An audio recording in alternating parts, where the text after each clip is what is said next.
What's up, family, and welcome back to the channel for another conversation.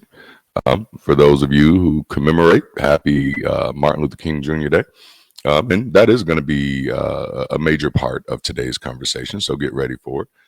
Yes, I'm comfortable in my robe today. It is cold in Alabama. It's supposed to snow tomorrow. It only snows in Alabama roughly every 20 years or so.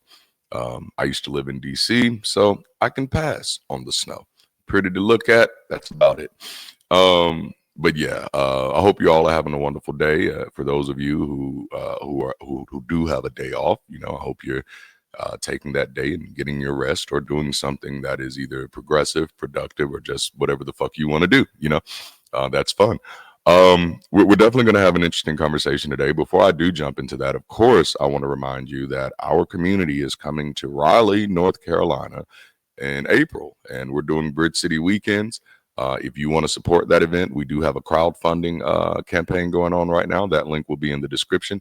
And registration for that event is now open. And of course, registration for this event is free. That is our agenda. That is our goal, if you will, to make sure that our community events do not have a paywall, right? We're trying to limit the barrier to entry, right? To get as many people excited about building secular community so that people can see the power of it. And so we're gonna be doing a lot of that. If you're interested in that, go to the website. The website will be in the description as well. It's bridge.dldd.us, and then you just click Raleigh and you're right there. But it'll give you more information about what we're planning, what's going to be going on, and we're going to be rolling out more and more information as we get closer to the event. So please check that out. If you didn't check out Heathens last night, oh my goodness, I invited a few of my castmates from the Heathens documentary, which is coming out later this year. Be on the lookout for it. Last night was absolutely amazing. Go check that out. Okay. All right. So if you haven't already, make sure to like the video, subscribe to the channel, hit that alert notification bell, and consider supporting, joining, or connecting with this community channel or content in any way that makes sense for you. And of course, share this video with somebody so that we can make sure that this message of community, this message of rational thinking, critical inquiry, and critical engagement gets out far and wide, right? All right. So what's the topic of today's conversation? Surely you've already seen the thumbnail and you've seen the title. And ultimately, this is about what would Dr. Martin Luther King Jr. have to say about today, specifically today, January 20th, which is the day that we're commemorating his legacy for this country, while at the same time inaugurating another legacy for this country, right? And this is something that I've given a little thought to. It's a little thought experiment I had, and I decided, and instead of just dealing with Dr. King, I'm going to do three kings of mine. We're going to start with Dr. King, then we're going to move to Malcolm X, and then we're going to move to Marcus Garvey, who, by the way, was pardoned yesterday. Which I have to be honest with you, I got a little teary-eyed over that. Again, it is a day late and a dollar short. It should have been done, at the very latest. It should have been done by President Barack Obama, but for whatever reason, it wasn't. But I am immensely proud that that is done. I wish it was done before Julius Garvey, his son, had died, because that was something that he had really committed his life to, was getting his father pardoned. And I don't even know if I'm using the right word. I may not be using the right word. Oh, well, but all right. But that happened. And I was one of the reasons I was super excited about that. Our brains draw connections where there isn't one. But it just so happened that yesterday's Sunday session, we started a new series entitled Unfuckwithable. And in the same spirit of today's conversation, I dealt with these three kings. I started with Dr. King. And then I started with Marcus Garvey, then went to Malcolm X, and then ended with Dr. King. The name of the message was Crown Me, or the conversation rather was Crown Me. And oh my fucking goodness, it was phenomenal. If you haven't checked out yesterday's Sunday sessions, you're missing something. If you're in a place in your life and you're trying to get to that place where you are unfuckwithable, you need to be a part of this conversation series, and you don't need to miss not now one of them, because we are going there. And yesterday was fucking life-giving. I'm just saying it. I'm just saying it like it is. But I platformed those three people. We platformed those three people yesterday in our conversation. Marcus Garvey was a major part of that. And so it felt good, because I think it's one of the first times that on one of our live shows that I've really given Garvey some attention. Now, I know I've hit his name a few times in some of our pre-recorded content, but it felt good that on the same Sunday we platformed his name on alongside with Dr. King, which, by the way, Dr. King had a lot of positive things to say about Garvey, which is some of the things that Biden quoted yesterday when doing this.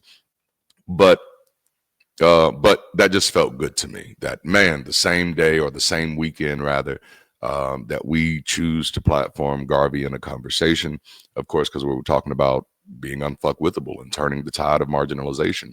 And so it just felt good. So I was excited about that, right? Y'all know me. I've not hit it. I lean towards nationalism, unless globalism. That's it. Those are my options. If you get to be a nationalist, why can't I? Talk to me. Anyway, okay, so are you ready to jump in this conversation? Are you ready? All right, so the question is, like, what would Dr. King say about the conditions of the United States today? And the idea here is not just inauguration, but we have inauguration happening right now at the time where a former president has just recently passed away.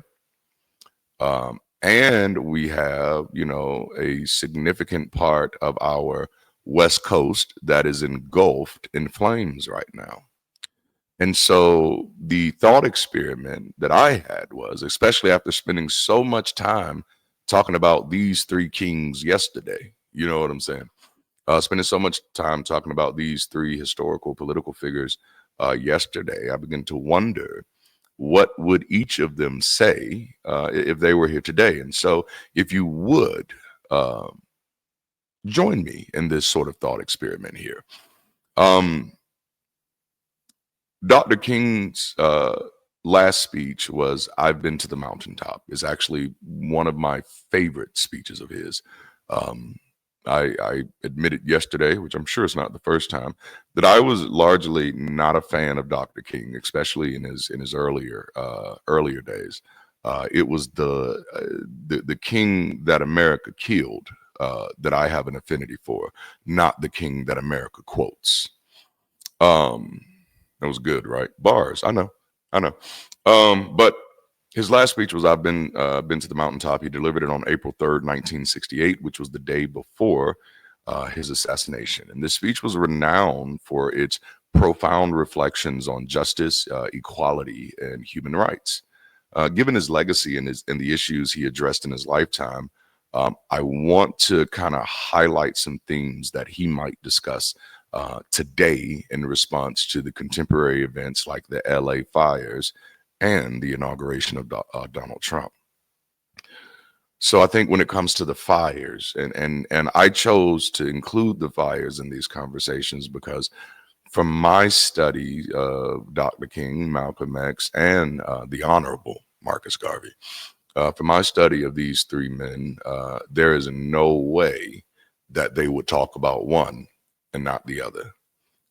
That's just kind of how they approached the world. Many of them saw things as very much interconnected. So Dr. King, in this case, might emphasize the interaction of environmental justice and racial inequality. He would likely discuss how environmental disasters disproportionately affect the most vulnerable communities, particularly low income and minority groups who often live in areas more susceptible to environmental hazards and have fewer resources to recover. And so, like, I want us to all think about that concept and that perspective, because these are things that, absent of King, I'm not sure if we really have a lot of these types of conversations being platformed. And that is the conversation of environmental justice. So like even yesterday, we talked about King's pivot from civil rights to economic justice, which was a whole different conversation. And ultimately, that's the conversation that got him killed. This conversation about economic justice. And when you think about that, what you're talking about, honestly, is what many people are arguing about today.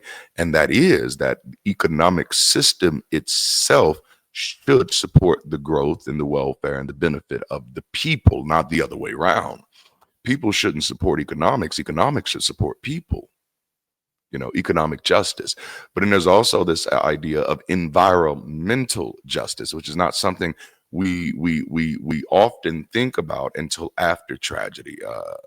I think, and please don't quote me on this, this may be like creepypasta, some stuff like that, but I remember hearing years ago that Baldwin Hills was once a community that ended up getting, I don't know if it got burned down or something, or it got flooded or something like that. But it's just little stuff like that. Hurricane Katrina. I know that one's not creepypasta, where the levees broke. And there's these things where, okay, in impoverished communities, sometimes enough detail is not in, or enough attention is not invested in ensuring preventable practices, making sure that things are safe, which speaks to a way that we value people who don't measure up to a certain financial platitude. And so it does, American economics have very much taken on a Darwinian type of approach in the sense of survival of the fittest. And so it's more so in this capitalist type of context, and it doesn't have to be this way, but in this capitalist type of context, it's like, no, make the money to protect yourself, make the money to get a better house. And that's when you start thinking about, oh man, the environmental justice aspect, that we're really not building infrastructure that protects everybody. You know what I'm saying? As a matter of fact, we don't have an engine that does that. Oh man, that's a whole nother conversation. So, I do believe that Dr. King, when it comes to the fires, would talk about the environmental justice, and he would for sure highlight the racial disparities if we pick him up from 1968 and put him in 2025.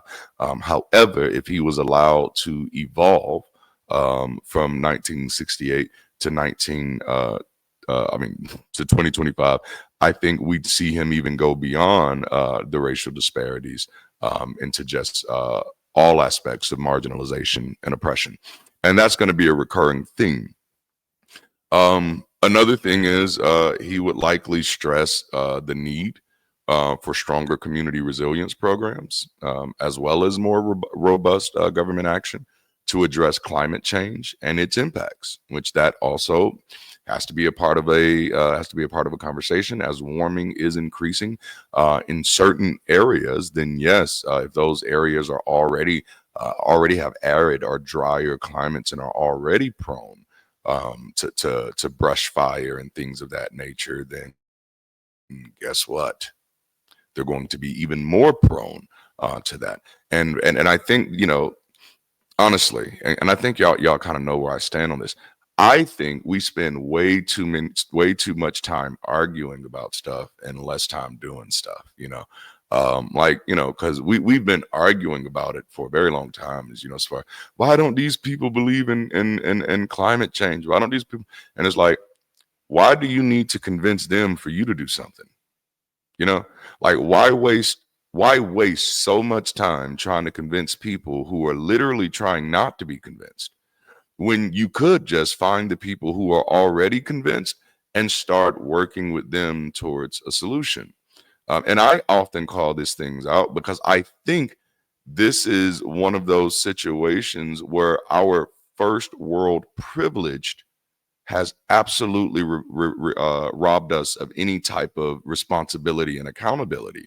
So much of what I hear people saying is it's somebody else's job. And I'm like, well, as long as you think that, you will always be oppressed. And I'm just letting you know that. Just letting you know. As long as it's somebody else's job to fix your problem, you are the definition of oppressed. Okay? Your picture is in the book, right next to the words, oppressed yo ass. You know? Just saying. Just saying. But like, I say that shit unapologetically because number one, I've done the work. I am an activist. I am a community organizer. I've fucking done the work. I watch most people who are sitting on the fucking sidelines just yelling to be cute because it's popular. And so, like, I typically call people like that out because you're fucking useless. We don't need any cheerleaders. We don't need cheerleaders. We don't need coaches. When it comes to grassroots, everybody needs to be in the game. You understand? Okay. All right. King would likely call for policies that not only respond to disasters, but also proactively work to mitigate these disasters' effect and prevent them in the future. Echoing his life's work, promoting solidarity among diverse groups, King might use the fires as a call to action for unity in facing environmental challenges, emphasizing that the health of our planet requires cooperation across all divides, racial, political, economic, and geographical. So if you don't know about me already, you should know, but I tend to take the long view of things. And so much of my absolute commitment to building community beyond superstition is based on this idea, kind of what I'm thinking King would be. But, King's idea is, the health of our planet requires the cooperation across all divides, right?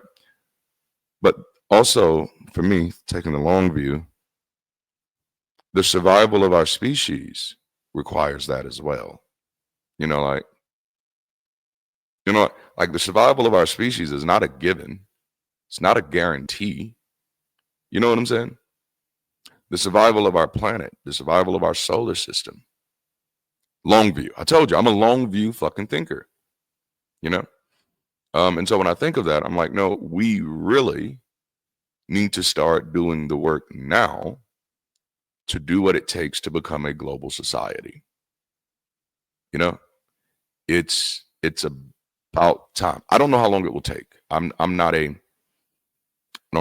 an idealist. I have high ideals for sure. I've got very high ambitions, but I am a realist. So I don't need to feel like something is going to happen tomorrow in order to know that it needs to happen. You know what I'm saying? And so I'm one of those people. So that's why I find community so important. I think y'all have heard me say it. Healthier people leads to healthier relationships, which leads to healthier outcomes. And we need that. I don't want just a healthier US. I'm not that type of person, and if I'm going to be that type of person, then it's not going to be the US that's on my mind. It's going to be black people, because the US doesn't give a fuck about black people. We're always made to sit it out, to sit it out.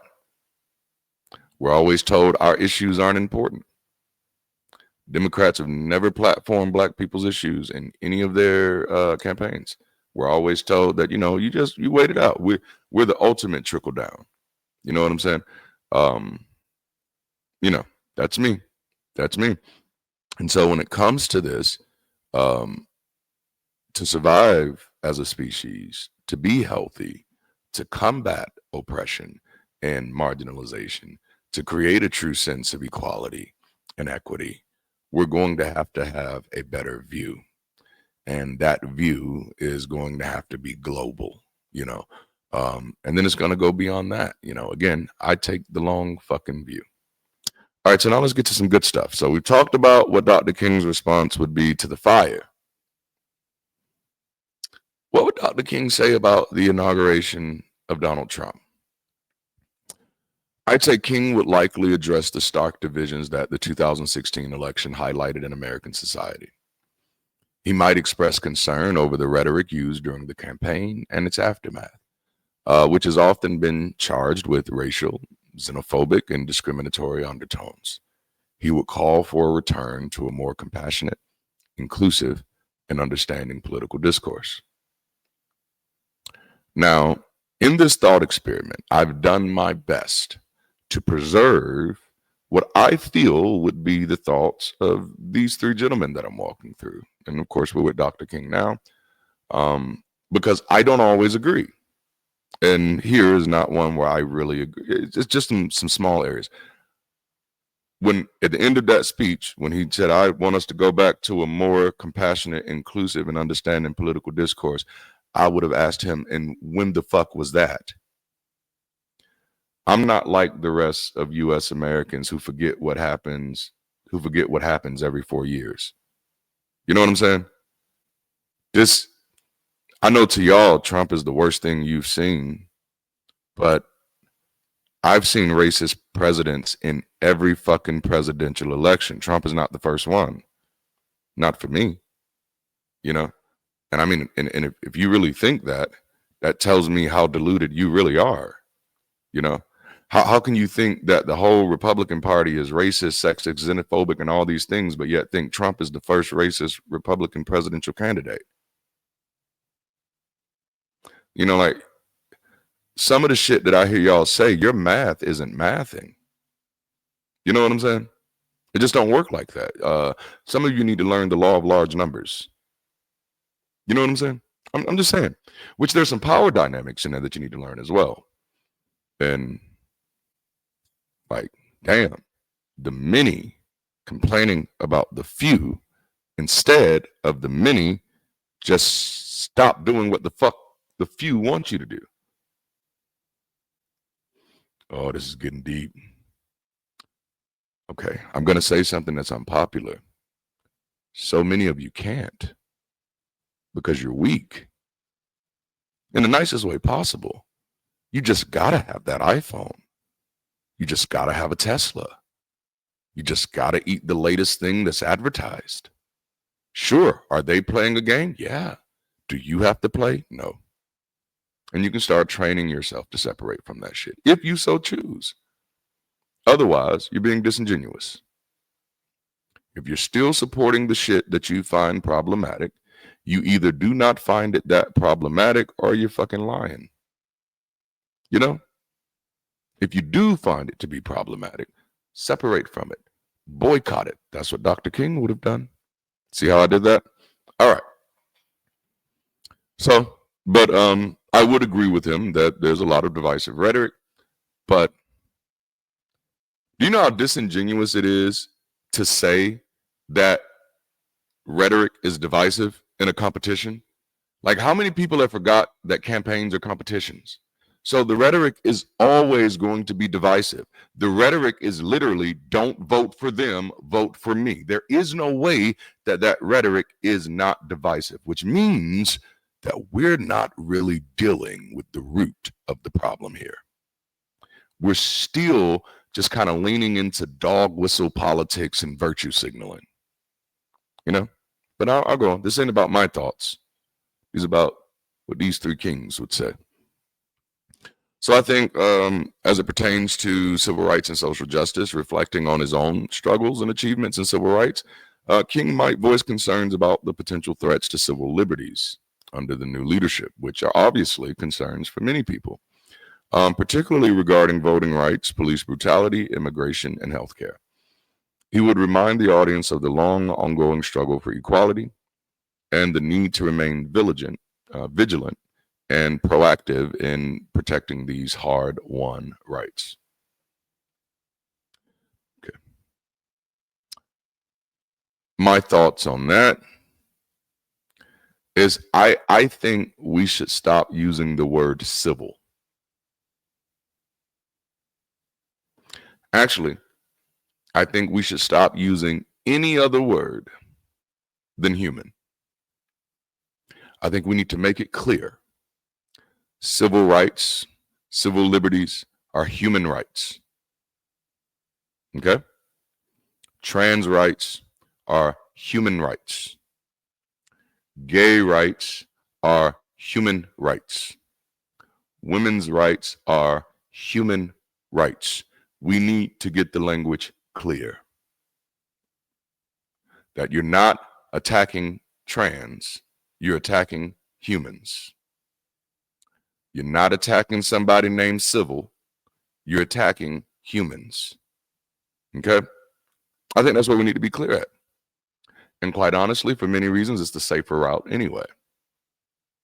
But I think to me, that's the problem. Because it seems to me, as soon as we get past one form of discrimination, we're looking for another one,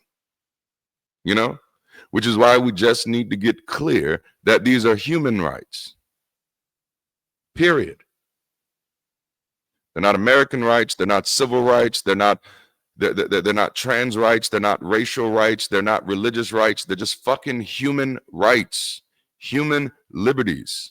I've never liked the word civil. I've always felt the use of the word civil in the civil rights movement was a distraction and a misnomer. A horrible moniker. Should have never been used. How do you go from the Black Power movement to the civil rights movement? I mean, at best, it should at least been the Black Rights movement. But we don't get to have that type of humanization in American history. It gets to be called everything except for what it is. When it's Asian rights, it's Asian rights. When it's gay rights, it's gay rights. When it's women rights, it's women rights. When it's trans rights, it's trans rights. When it's Black folks' rights, it's civil. What the fuck? Call me by my name. Man. I in my work, I remember having someone was getting reprimanded for a call that they had taken, and I had to go listen to the call, and all I had to listen to was the first 5 seconds to know that the person who called with every intention of dehumanizing that person. Didn't matter who was going to answer, and the first clue was the person said, "Hello, thank you for calling such and such. My name is such and such. How can I help you?" And instead of the person calling her by her name, he called her the company. I mean, that's red flag number one. He's getting ready to act a fucking fool. I don't see how nobody else in the room knows that shit. I'll tell you what, sometimes it's exhausting being the smartest motherfucker in the room, especially when the other motherfuckers get paid more than you. All right, just saying, since we're talking about rights and shit. All right. And also, I would make one caveat. Dr. King did like to use phrases like, rights are won. Rights aren't won. Rights are defended. That's one of the biggest illusions in this country that people have forgotten. You don't win your rights, you defend your rights. You wish a motherfucker would try to take your rights. You know what I'm saying? I don't know what's happened to people. Like, history is supposed to give you a better understanding. It's supposed to give you a better view of yourself. You're supposed to understand your capacity. How do you look back? I wonder that, like, especially white Americans. I wonder, how do you just sit here and just bow in obeisance when you have such people in your history who said, "Give me liberty" or "Give me death"? But no, rights are not won. If rights can be won, then rights can be lost. No, rights are defended. Understand that.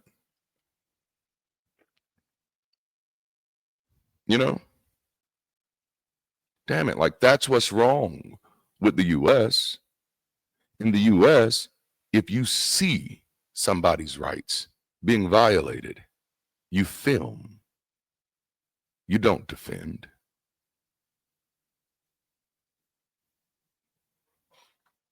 No, I call that shit out with all audacity because I defend. Better check my fucking resume. All right. Dr. King was a steadfast optimist. I am not. I am a realist. He believed in the moral arc of the universe bending towards justice. There is no such thing as a moral arc of the universe. The universe is not an active agent that has morality. Morality itself is a human construct. Okay. So No, we do not need to anthropomorphically impose morality on the universe. I personally consider that to be a cop-out. You know, I do. I do. I think this is kind of what led Ta-Nehisi Coates to atheism. I forgot to mention him the other day when I was on the line. But King would likely use this moment to reinforce the importance of hope and continued advocacy. He might call for peaceful protest and constructive dialogue to ensure that voices advocating for equity and justice are heard, you know, and that's nice. I wouldn't be against that. I probably wouldn't be a part of it. I find protest by far and large to be useless. Protests just make the people protesting feel better. Doesn't change anything, you know. And unfortunately, I feel like the other people know that. Like that's why it's legal. You know, it's just like I'll just let them do it. Yeah, they'll feel better. And I'm like, there are more productive things you could be doing. There are. You know, I'm not saying don't protest. I'm just saying I won't. I'm not going to be out there. It's a pragmatist thing for me. I'd prefer to actually be working on the problems, not begging the people who don't like me to fix the problems.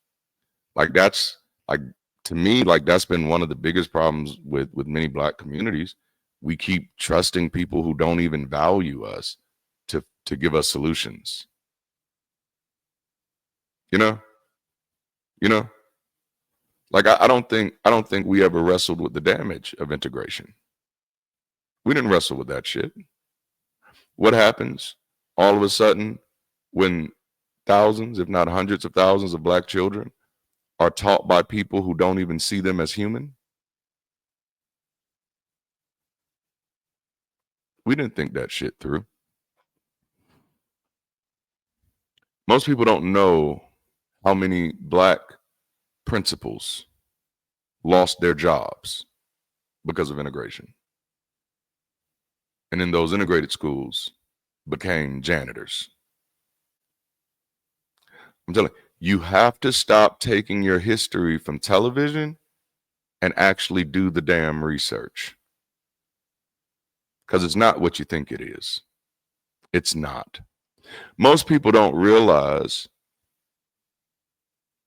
oh, this is about to hurt some feelings, but history is what it is. So I just got to lay it out there that the majority of Black Americans at the time did not want the right to vote. They didn't want to be Americans, period. Why the fuck would we want to be you after that? You know, what created this conversation was so many Black people getting killed, and then we couldn't be on the juries to convict the killers. And that's what we complained about, is that these people keep killing us and getting away with it. We wanted it to stop. And they said the only way it can stop is you have to be on the jury to be able to convict them. And in order to be on the jury, you have to be able to vote.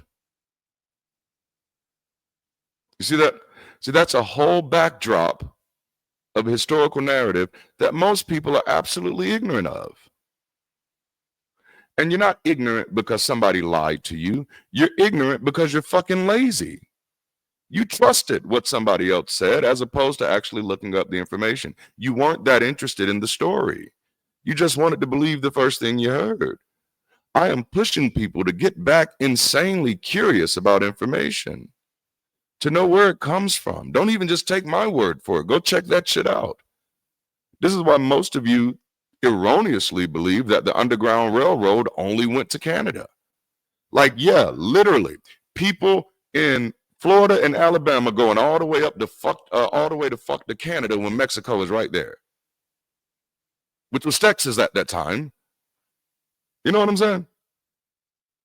No. Most people don't remember that. What is Alabama? What is Alabama and Georgia today? When the Carolinas were colonies, Alabama and Georgia was Indian territory. People from the Carolinas wasn't running to fucking Canada. Just 10 miles down the road is Indian territory. You know what I'm saying? Native American territory. You get what I'm saying. Damn, Pocahontas started running through my mind. The song, Gonna Catch an Engine, maybe 2 or 3. I don't remember the song, but it was nice. Well, I mean, it wasn't nice, obviously. It's a genocide song. It was literally a song of genocide. Damn. But they weren't running away from it either. Damn, I went on a few rabbit trails there. I'm back. All right. So, in essence, Dr. King would likely use his platform to remind us of the interconnectedness of all the struggles for justice and the importance of sustained moral leadership and community engagement in the face of ongoing national and global changes. That was our first king. Let's go to the second.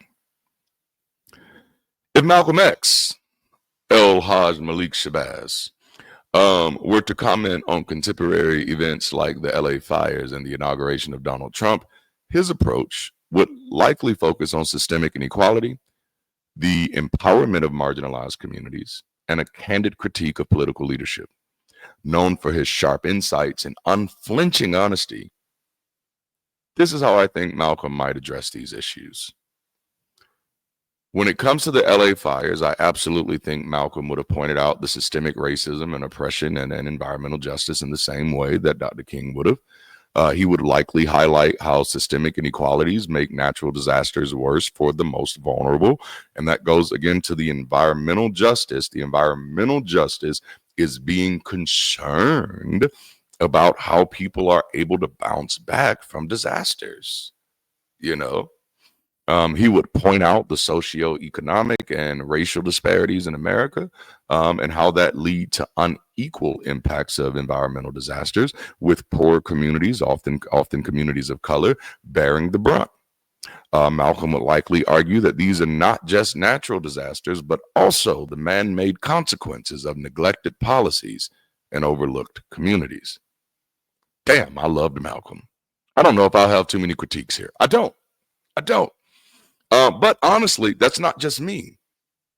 Like, Malcolm could be at Oxford, was at Cambridge, and he was able to have conversations in ways with people, which, I mean, James Baldwin was like this too.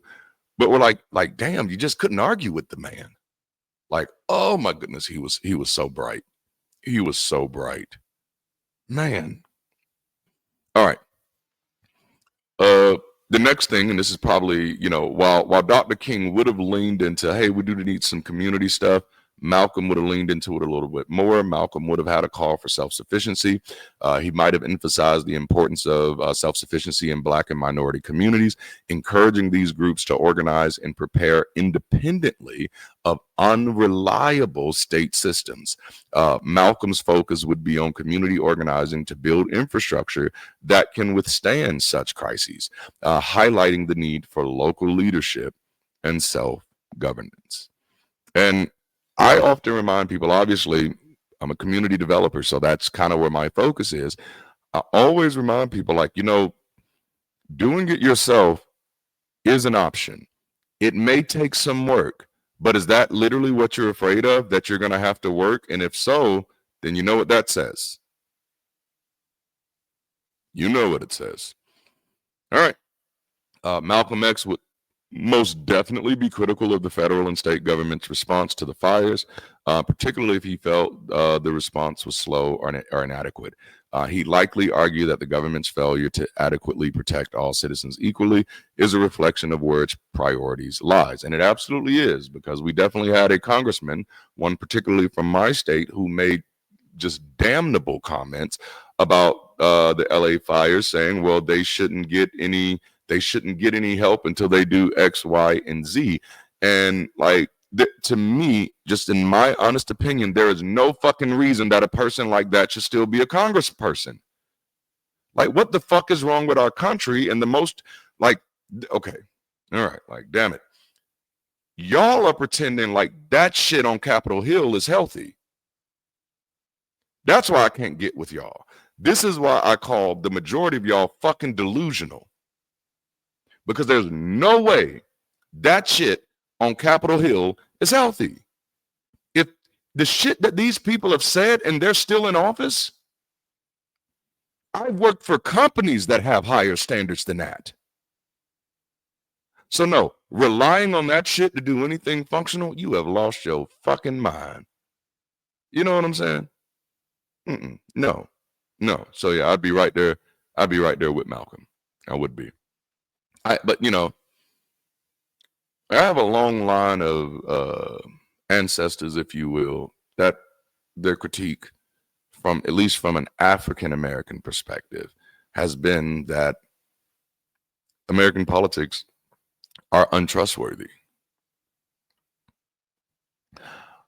I don't know how much more you need to know about your country before you understand that it is indeed a corrupt regime. It is not one half of it is corrupt and the other half does not. The whole bird is diseased, both wings. Okay? There's no way. And maybe you don't. Maybe you do not know what we are doing in other countries. Maybe you do not know about AFRICOM and AsiaCom and Eurocom. No. But let's be very clear. There are no regimes that are not corrupt. You know? Humanity is not at a place where you can afford to just let things be on autopilot. And that's how U.S. Americans seem to treat their country, that you can trust it to be on autopilot for every 4 years. No. Every cell in this body has to be fighting against the corruption. Every cell in this body has to be fighting against the cancer. You cannot expect it to be happening from the top down. No. I'm sorry, I didn't mean to get that deep, but it is what it is. We'll see how this video does today. All right, so now when it comes to the inauguration of Donald Trump, Malcolm would address the heightened racial tensions and deep political divisions exposed by the election. He might see Trump's rise as a symptomatic of broader systemic issues in American society, particularly those involving race relations and the marginalization of minority groups, which I learned a new term this week. I think it was gender and sexually marginalized communities. Malcolm would likely not shy away from calling out what he perceives as racist elements within American politics that were brought into sharper focus during and after the election. And honestly, this is one of the reasons why I really do miss voices like Malcolm, because Malcolm had no problems calling a spade a spade. But what I absolutely loved about him is he didn't just call it out. He was absolutely proactively building the community around those ideas. I hate that much of it was subverted and undermined by the Nation of Islam. That's a whole other conversation. Another piece of history that most people don't know is that the Nation of Islam was basically unheard of before Malcolm. Barely 100 to 300 members before Malcolm. Much of what you know of the Nation of Islam was built by Malcolm. And the real contention between Malcolm and Elijah Muhammad was that Malcolm allowed himself to be fooled into thinking that Elijah wanted the same thing that he wanted, when in all actuality, the only thing Elijah wanted was a personal empire. Which is why, to this day, the Nation of Islam has done nothing of substance that aligns with its rhetoric. So in that sense, they're not too much distinguishable from the Hebrew Israelites. All talk, you know? They've killed more of each other than anything else. Just got to say it like it is. But yeah, Malcolm would likely call out the racist elements, and I do miss that about him. One thought experiment that I did have, because of course Malcolm was a Muslim, while we did see Malcolm at the end of his life come to a more open worldview, with being more willing to collaborate with others. And that was in his shift from Black nationalism to Pan-Africanism. While he was still a Black nationalist, he was just no longer the kind that just hated white folk, no longer had the necessity to believe that the white man was the devil, But I wonder how his views would have evolved among gay rights and trans rights, I wonder where that would have gone. I also wonder how his views would have evolved with women's rights. Because again, like, I have a sneaky suspicion that Malcolm at the end was leaning more towards atheism, because there is a lot of that. One of his right-hand men at the time was indeed an atheist. It's not a word that he would have used, but if you would have asked him if he believed in a God, he would have told you not, and that was Dr. John Henrik Clarke. As a matter of fact, the day that Malcolm was assassinated, Dr. John Henrik Clarke and Malcolm were given the same speech. We're supposed to be given the same speech in two different locations. And I have that speech. Anybody who wants it, I mean, it's online too, so you don't got to it ain't like I just got this treasure trove. I got it offline, but I decided to keep it in my library because it's amazing to me how many people have not read that speech. It will give you more insight into why he was killed that day.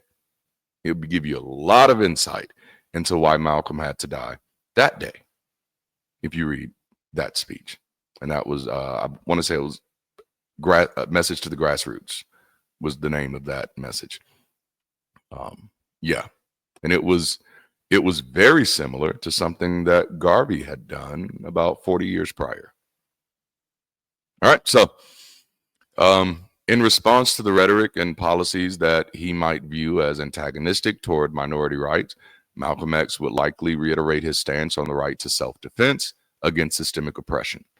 He would call for minority communities to stand firm in their right to protect their civil liberties and to organize in defense of their rights. And Malcolm wouldn't use the word civil, though he would say human liberties, because that's literally where he was on the last stretch of his days, where he was realizing that, you know what, these are human rights. These are human rights violations that are going on. And as such, this is stuff that we need to be taking to the world court, And again, Malcolm was a different monster, man. Known for his skepticism of America's political system's ability to truly serve the oppressed, Malcolm might use Trump's inauguration to underline the flaws he sees in the political establishment. He would argue that real change comes from the mobilization of the grassroots rather than reliance on political leaders who may perpetuate status quo injustice. Now, any of you who've been watching me for any amount of time and have heard any of my political rabbit trails, you know that's where I cast my bucket. You know what I'm saying? I think that it is more appropriate for us to mobilize ourselves as grassroots rather than to rely on the people who are already fucking shit up. Because either side of that bird is only going to perpetuate status quo injustices, and both sides let you know that damn near unapologetically, unashamedly. Well, yeah, this is still going to happen, but sure, that's just peripheral for now. Just something to think about, man. Something to think about. Malcolm X's later years showed an increasing inclination towards internationalism. So he might frame the inauguration and its global reactions within a broader context of international struggles against imperialism and racism. Malcolm would likely call for solidarity with global movements against oppression and encourage a united front against global and domestic policies that harm marginalized communities. And yes, that's where I would stand. This is why I'm not a fan of the AHA lady, Ayaan Hirsi Ali, because she seems to be doing the exact opposite. Like, I don't like stuff like that. So overall, Malcolm X's reflections would likely be sharp, filled with calls for direct action and empowerment, and unapologetic in his critique of systemic issues. He would emphasize likely resilience and productive measures rather than relying on traditional political avenues for change. And again, I 100% echo that emphasis. We should be emphasizing resilience and proactive measures that we can take instead of relying on traditional political avenues. Those avenues have failed over and over and over again, you know? All right, let's hit this last king so we can wrap this conversation up. This is one of my favorites, and he just got pardoned. Is that the word? I think that's the word. I feel like it's another word when it's done posthumously, but I guess it still is pardon. All right, so overall, so if Marcus Garvey were to comment on contemporary events like the LA fires and the inauguration of Donald Trump, his focus would likely be on the importance of economic independence, self-reliance, and a global vision for Black empowerment, because he's going to go there. That's who Garvey is. And so here's how Garvey might address the issues. He would likely emphasize the need for economic independence and self-sufficiency in Black and minority communities as a means to better prepare and respond to natural disasters. He might argue that communities need to develop their own resources and systems, not to rely solely on government aid, which may not come swiftly or equitably. Garvey would stress the importance of strong community organization and unity in response to disasters. He might call for the creation of community emergency response teams that operate independently of state mechanisms, focusing on local leadership and self-governance within communities to manage and mitigate disasters effectively. He would probably highlight how institutional neglect and systemic racism exacerbate the impact of national disasters on minority communities, and he would use this opportunity to call for greater accountability and reform in how these communities are protected and assisted in times of crisis. I don't think there's any of that I disagree with. I don't.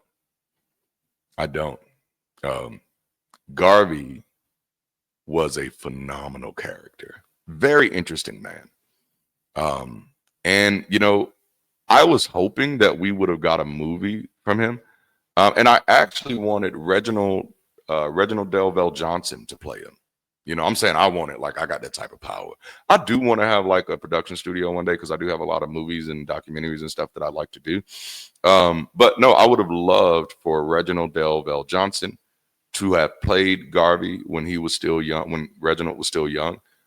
Because he's around the same complexion, around the same height, around the same stature, and Garvey had a high-pitched voice, which makes and Reginald does as well. He still has that sort of high-pitched voice. His voice wasn't too lower than Urkel's. For those of you who don't know who Reginald Dale Johnson is, that's Uncle Carl from Family Matters. But he spitting image of Marcus Garvey, and I think he could have delivered. Oh my goodness, he could have delivered. I did know they tried to do one with Delroy Lindo, and I don't know if that one came through or not, but Garvey is a phenomenal man, has a phenomenal story. His story does end in sort of tragedy, at least for those who had great hopes for him. He did damn near single-handedly build the largest Black liberation movement to date. No one has come near what Garvey did. But check it out. People have a lot of different opinions about Garvey. He was ultimately brought down for mail wire fraud. But I actually have the court transcripts. Yeah. But yeah, so check that out. But no, there's nothing here that I and I mean, you can kind of tell, like, there's obviously nothing here that I disagree with. This is literally my message to the secular community. Stop waiting for other people to make life better for you and start doing the work to make life better for yourself. There's power in that. There's a snowball effect. You start doing the work, guess what happens? Other people begins to gravitate to it. You create a gravitational pull around yourself. Like right now, the way the secular community operates, you're all too small to have any type of gravitational effect. Ain't nobody attracted to that shit. And obviously I'm being somewhat tongue in cheek, but it still is what it is. There is power in numbers. So we need to learn how to collectivize. The secular community right now kind of seems to be cannibalizing itself. I've seen that. Have any of you seen that? I really would be interested in your thoughts there. If you're paying attention at the long view, that the secular community seems to be eating itself in some places. And it's just like, oh, we kind of need to cut that shit out. We need to stop acting like the church. It's funny that it's the ex-pastor that has to say that shit, right? But honestly, like I've said, like I've lamented to my wife that working with a few of some of the secular organizations that I've worked with has felt like working with like those little small old people churches. When I investigate like the rationale of why they do things, and I'm like, oh damn, please don't tell me that pastors in the urban contemporary megachurches are more innovative than the leaders in the secular community. That's not a good thing, you know. But it's like I do see the secular community making a lot of same mistakes that the old church made, which was not purposefully reaching younger people, not purposefully platforming younger voices. Man, like right now, many places kind of look like just the old folks' church, where this person is going to sit on the throne until they die, and then the next person who takes over is just going to be just as old as they ass. I'm like, at that moment, you're not really trying to grow. Like I had one of my former mentors. He pastored a church in South Carolina. It's now in California. Damn, I should have visited when I was there. But it's now in California. But that was one thing he was very intentional about with his church. You know, he started his church when he was in his 20s, and he realized when he was in his 40s that his church now looks like everybody's in their 40s and 50s. And he's like, oh man, I need to intentionally get some younger people engaged. And the way that I'm going to have to do that, and this is going to scare some of y'all, is I'm going to have to change some people out. I mean, thank you for being like, you've been great, but I'm going to hire some younger folk for this, and for that. Doesn't mean you got to replace everybody, but if like at some point, our loyalty should be to the mission of the organization, not the people in the roles. That's a heavy one. I know it's heavy, but no, don't let the organizations die because you're too stubborn to seek out help. You know, don't do that. Don't do that. Because right now there are a few that are dying right before us. And I personally find it sad. At least two of them I've tried to help. But I do move the fuck on quick. You can call me the pull-out champion of the world. I only help where my help is valued. If you can't see my value, I'm not going to sell myself. It's not what I do. It's your job to know who the fuck I am. You got to figure that shit out. You got to use your eyes and your mind. Because I could tell you anything. You got to know. And so I pull out. Anybody who works with me know I am highly amenable. I'm typically a humble person, even though I'm sitting here talking about my value. But no, like it's sad to me when I watch organizations crumble that don't have to. You know, it's sad, especially when I'm like, oh no, like there's small things we could be doing that could be 10 times better. All right. Garvey would probably highlight, oh no, I said that part. So let's get to the inauguration of Donald Trump. Garvey, who like Malcolm promoted the idea of Black nationalism, would likely have a complex view of Trump's brand of nationalism. He might see parallels in the desire for self-determination, but would be critical of any national movement that infringes on the rights and freedoms of minorities. Garvey would likely discuss the double-edged sword of nationalism, its potential to unite a community around common goals, but also its risk of excluding and marginalizing others. Which, like, and Garvey was the type of person who was smart enough to have that conversation. Honestly, I feel like Garvey was likely too smart for his time, but that's just my opinion. But I do find that the word nationalism often gets used very dishonestly. You know, so But and this is why I constantly remind people that no, I lean towards Black nationalism. Why? Because whether you call yourself one or not, you are indeed a nationalist. You know, it's like I don't know why people play dumb all of a sudden. They're like, no, you want to separate yourself? We shouldn't be separating. Well, what the fuck is Mexico and Canada? Separated, but equal. You see how people play? You see how people play on words? I know. You are a fucking nationalist. What you disagree with is my right to be one. You're an American nationalist. And in your worldview, I can't be anything but your type of nationalist. You see? You're a hypocrite in that sense. And Garvey was good at pointing that type of shit out. You know, no, these people don't even know what the fuck they're saying. They're using words and being dog whistled. You know, they don't know what the fuck they're saying. And so Garvey would have called that out. That just the idea of just using the word nationalism doesn't mean anything because every fucking person that's a part of this country is a fucking nationalist.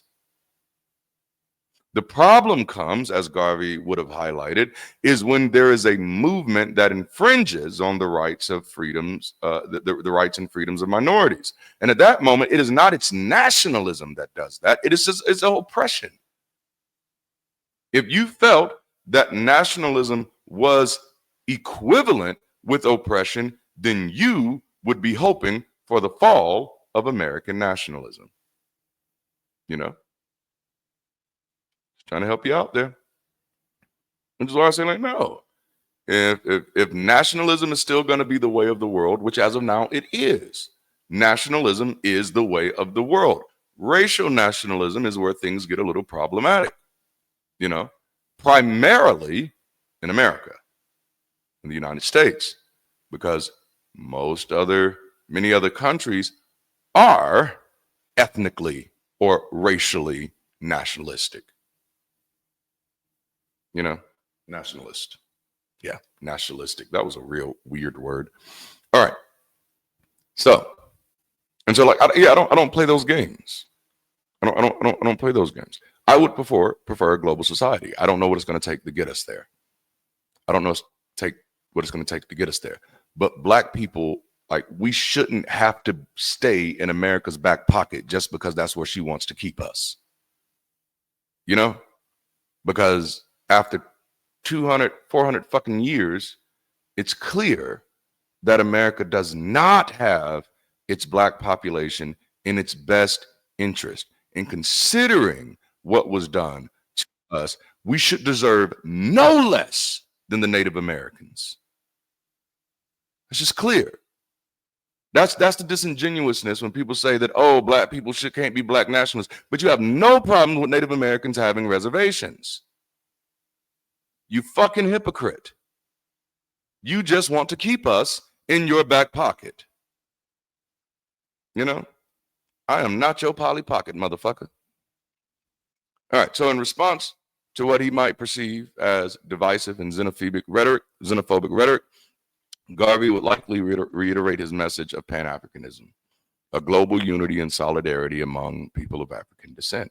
And I've shared with many of you that it is through my Pan-Africanism that I eventually just settled on humanism. I'm still very much a Pan-Africanist. I'm just a humanist as well. I'm a humanist because I'm a Pan-Africanist. Being concerned about Kenya, about Ghana, about Brazil, about Papua New Guinea, about the Los Negros Islands, being concerned about those things, increase the bounds of my empathy to a global place. And once that happened, it was very hard for me to be concerned for the Black people in Australia while being okay with looking over the concerns of my Hispanic neighbors and my white neighbors who were just as poor as I was, you know? It expanded my bounds of empathy to realize, like, no, the reality is I absolutely am pro-Black. but I'm also pro-human. The freedoms and the health that I want for people that look like me, I want for all people, period. Because at the end of the day, that's the only way you solve the problem. As long as there is a world where some people feel great about themselves and other people do not, there will always be disparity. There will always be strife, and there will always be division. So the only way we really get to the world that we want, if I really want my people to be safe, if I really want my people to be well, then I have to want that for everybody, because that's the only way we get it. And I get it. We have a long way to get there. But just because it's hard work doesn't mean it's not good work. You know? Damn. He would argue that it's more important than ever for Black people around the world to unite in their common interest and support each other in resisting policies and threaten their progress and rights. And in a very real way, because I don't know if y'all can tell, Garvey was high up on my list. You know, I have some issues with Garvey, not many though. Garvey was high up on my list. I felt that his strategy was highly effective. It worked faster than anybody else's strategy. Garvey's major flaw was he believed in us more than we believed in ourselves. You know, that was his fatal flaw. And Garvey lived long enough where you could hear that in his own words, you know, so, but he would argue that, and that's ultimately what I argue today, is that it's more important now than ever for all people around the world to unite in their common interest and support each other in resisting policies that threaten their progress and their rights. You know, Garvey would stress the importance of building strong economic bases within Black communities as a way to insulate them from the changes and instabilities of political leaders. That's why we're teaching this. That's why we're having this conversation on Sundays now called Unfuckwithable. You know, the best strategy is to make your enemies irrelevant. You know what I'm saying? It's possible. It's possible. And if we work together, we can make it happen faster than we think. But we're going to have to do some work on ourselves. You know, the fact that we haven't done it yet means that we're not healthy enough. So we got to do some work on us. We got to get healthy. The fact that we ain't done it yet means that we feel like we can. You absolutely can, because people can. It's a people thing. And you're a people. People can do what people can do outside of extreme situations. You know, you just need to be a part of a community that's going to remind you of that. You know, Garvey would use the inauguration as an example of, he would argue that true power comes from economic strength and independence, which can provide stability and security regardless of the political climate. And this is very important. This is one of the reasons I'm not a fan of Juneteenth.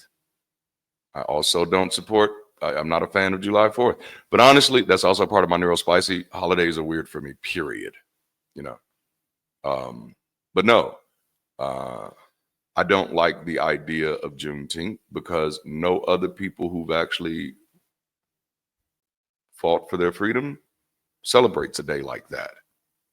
A day where somebody told you 6 months later that you were free. If we're going to have this day needs to be sad. It doesn't need to be a happy day. It don't need to be no damn barbecues on this day. We need to be sitting there and sitting in that shit, wrestling with that. Like, what does that really mean? And then you also need to think about the difference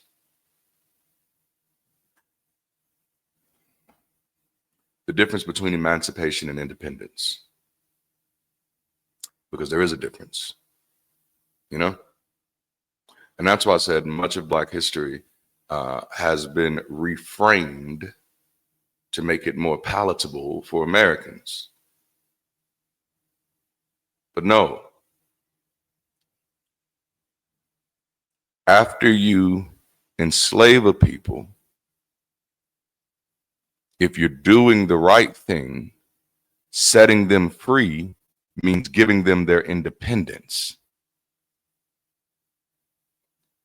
That's something we never got.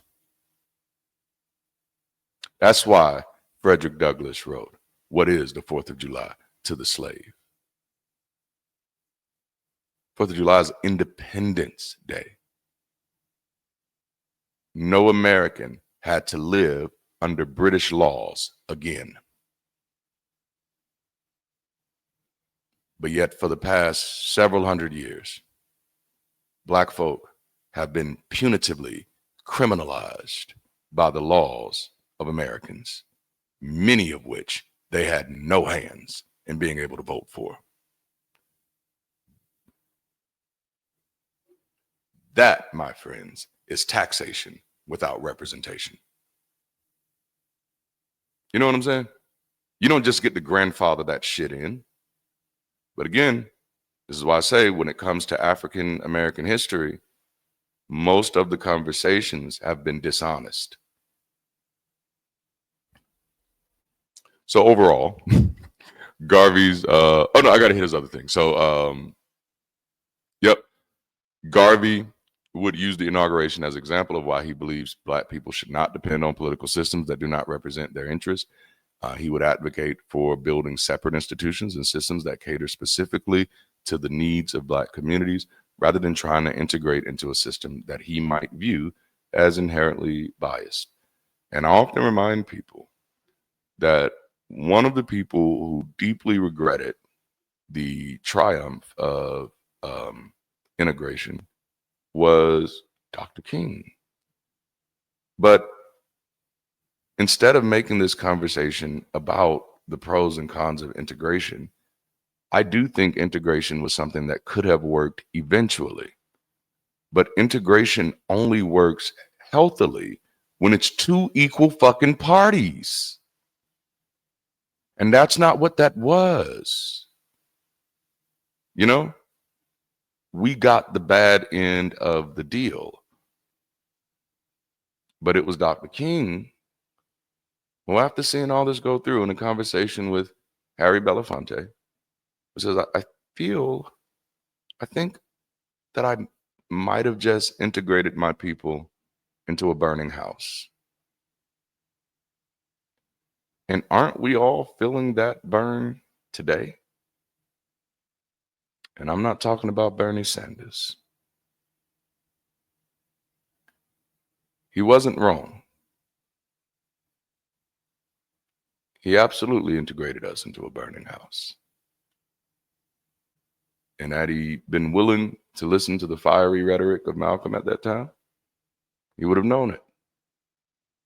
If he would have taken heed to his compatriots, Stokely Carmichael, he would have known. But I'm finding that many Americans are just now realizing what King finally realized after the fact. And that is that this house has been on fire for a very long time. The LA fires are only a microcosm of the real fire that this country has been in. I didn't mean for this conversation to go here, but it did. And so we're just going to let that cookie crumble how it crumbled. You know what I'm saying? I appreciate y'all for hanging out with me for this little bit of time. I cannot wait to see what your comments are under this video, because I know we went some places here, didn't we? I know I zigged a few times when you thought I was going to zag, but I'm me. And the one thing that I do want people to have the freedom of is live your life regardless of other people's assumptions. I don't have to cater to your assumptions. You don't get to live vicariously through me, and my thoughts don't have to align with yours. If you disagree, That's how shit works. You get it? But you should have the freedom to do the same. That's how we know what the fuck we're dealing with. I don't like abstractions. I want to know who I'm dealing with, why I'm dealing with, when, where, all that good shit. But anyway, I'd love to hear your thoughts in the comments below. Of course, if they're negative, you're going to get a negative response. You know, every action gets an equal and opposite reaction. You know how the shit goes. But I love y'all. Thank you for hanging out with me. If you haven't already, make sure to like the video, subscribe to the channel, hit that alert notification bell. Consider supporting, joining, or connecting with this community channel or content in any way that makes sense for you. Share this video with somebody who you think that this will be valuable for. And of course, check out our merch and our products. It's the easiest way to support the mission of building community beyond superstition while having something, you know, to support and spreading our values. And of course, we have Raleigh weekends, BridgeCity Raleigh weekends, BridgeCity weekends, Raleigh, yikes, coming up in April. If you want to financially support, we have the crowdfunding link in the description. And if you want to know more about just what we're going to be doing, make sure to check out the website, which will also be in the description. And registration is open. So we love to see how many people are going to be there so we can plan accordingly. All right. I think that's all I have for now, y'all. So until next time, keep rising, stay progressive. And if you can, stay beautiful. You know, if you can, I'll holla.